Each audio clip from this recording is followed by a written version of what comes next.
Para një viti këtu patëm një disfat të madhe, për shkak të një mbi tensioni të lartë të vërtetuar kjo edhe nga policia dhe nga prokuroria, erdhi një mbi tension i lartë me 13 qershor të vitit kalum dhe na u dosh një kapanon komplet me kafsh.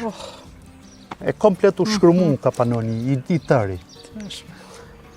Fal Zotit dhe besimit e krijuar në vite nga Raiffeisen Bank, duke pas edhe kredi të hapur. A ju jeni me kredi pra? Punoni me kredi? Që kemi qenë që në 2007 ne nuk i ndahemi kredis. Nuk i ndaheni Raiffeisen? Po, klient i gjithmonë i Raiffeisen Bank.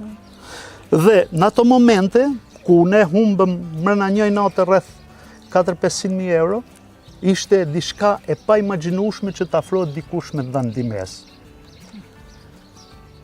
Raiffeisen Bank u tregu shumë e gatshme edhe do të jem shumë mirënjohës tani jetën time për këtë moment shumë të vështirë të jetëson. Na u afru, pavarësisht se kishim overdraft të hapur, na u afru dhe na dha kredi, morëm rreth 250.000 euro ose 250 milion lekë të vjetra kredi,